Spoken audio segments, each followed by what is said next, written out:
नमस्ते। आज के इस नए विश्लेषण में आपका स्वागत है।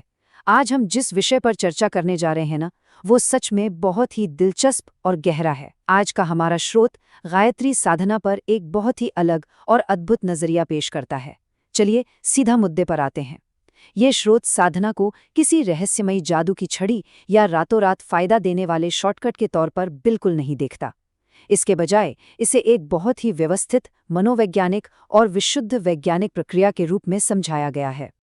अब जरा इस सवाल पर गौर कीजिए, क्या आध्यात्मिक साधना सच में बस एक जादू की छड़ी है? घुमाया और काम हो गया? स्रोत इस बात को सिरे से नकारता है। इसका सीधा सा तर्क है कि आध्यात्मिक अनुशासन कोई वेंडिंग मशीन नहीं है कि आपने एक सिक्का डाला और तुरंत आपकी सारी सांसारिक इच्छाएं पूरी होकर बाहर आ गई। अगर कोई ऐसा सोचता है ना, तो समझ लीजिए कि वो असली मकसद से पूरी तरह भटक गया है। तो चलिए एक नजर डालते हैं कि हम किन मुख्य बिंदुओं पर बात करने वाले हैं। पहला, आंतरिक शक्ति का जागरण। फिर विश्वास की नींव, सतोगुण का विज्ञान, जीवन की कठिनाइयों को जड़ से उखाड़ना, कामना का जाल, और अंत में अंतिम आध्यात्मिक पुनर्जन्म।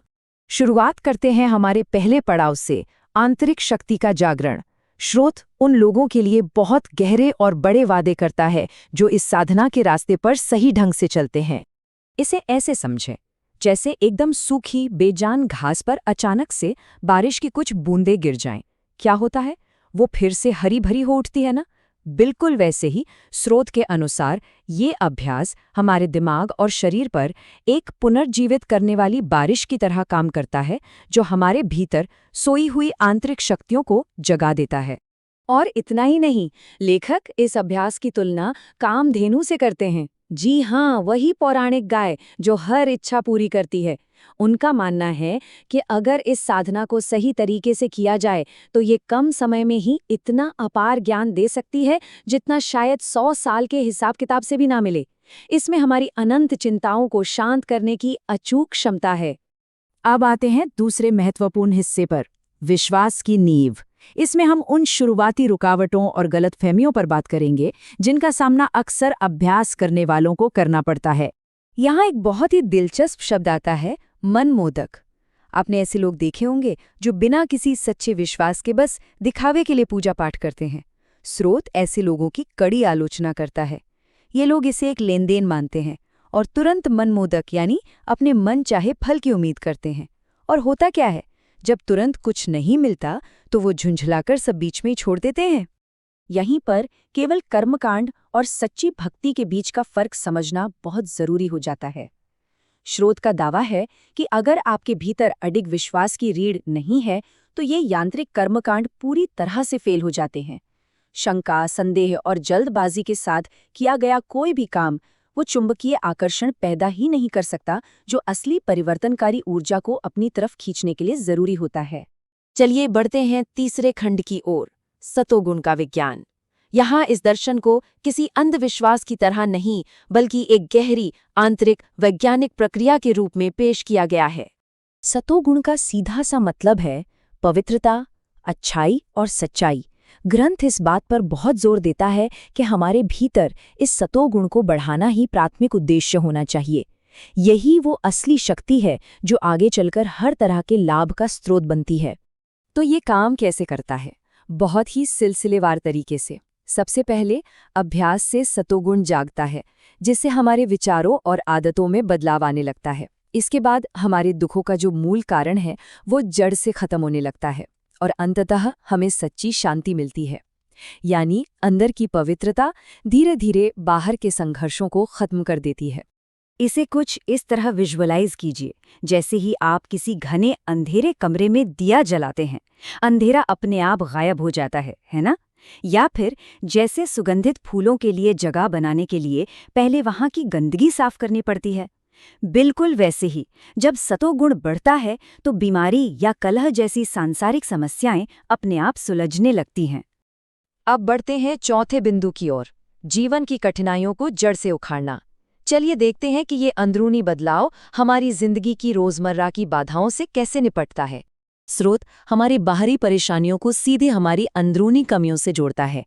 तर्क ये है कि अगर जड़ ठीक हो जाए तो लक्षण अपने आप गायब हो जाते हैं। उदाहरण के लिए बीमारी या मुकदमों को हमारी अशुद्ध आदतों और अहंकार से जोड़ा गया है। वहीं पारिवारिक कलह की जड़ हमारा स्वार्थ और संकीर्ण मानसिकता होती है। सतोगुण हमारे भीतर धैर्य, मधुरता और संतुलन लाकर इन सभी जड़ों को दूर करता है। यहाँ एक बहुत ही प्यारी बात कही गई है, स्रोत कठिनाइयों को सजा नहीं बल्कि ईश्वरीय उपकरण मानता है। जैसे एक माँ अपने बच्चे को हमेशा गोद में नहीं उठाए रखती ताकि वो खुद से चलना सीख सके, ठीक वैसे ही जीवन की चुनौतियाँ हमें भीतर से मजबूत बनाने के लिए डिज़ाइन की गई हैं। इन्हें जादू से दूर करने की कोशिश नहीं करनी चाहिए। अब हम इस चर्चा के सबसे गहरे और चरम बिंदु पर पहुंच रहे हैं, कामना का जाल। यहाँ हम समझेंगे कि लोग इस आध्यात्मिक यात्रा को किन अलग अलग कारणों से शुरू करते हैं। यहाँ साकाम और निष्काम उपासना की तुलना की गई है। सकाम यानी किसी खास सांसारिक इच्छा से प्रेरित होकर की गई प्रार्थना, जबकि स्रोत का स्पष्ट रुख यह है कि इंसान अक्सर खुद नहीं जानता कि उसके लिए सच में क्या अच्छा है। इसलिए निष्काम यानी बिना किसी इच्छा के की गई पूजा कहीं अधिक श्रेष्ठ है, क्योंकि इसमें एक उच्च शक्ति की समझदारी पर पूरा भरोसा किया जाता है। इसे एक पहलवान के उदाहरण से समझिए। मान लीजिए एक पहलवान कोई खास कुश्ती का मैच हार जाता है, तो क्या उसकी सालों की मेहनत, उसका सख्त आहार बेकार हो गया? बिल्कुल नहीं। वो ट्रेनिंग उसके शरीर में एक स्थायी और अटूट शक्ति का निर्माण करती है।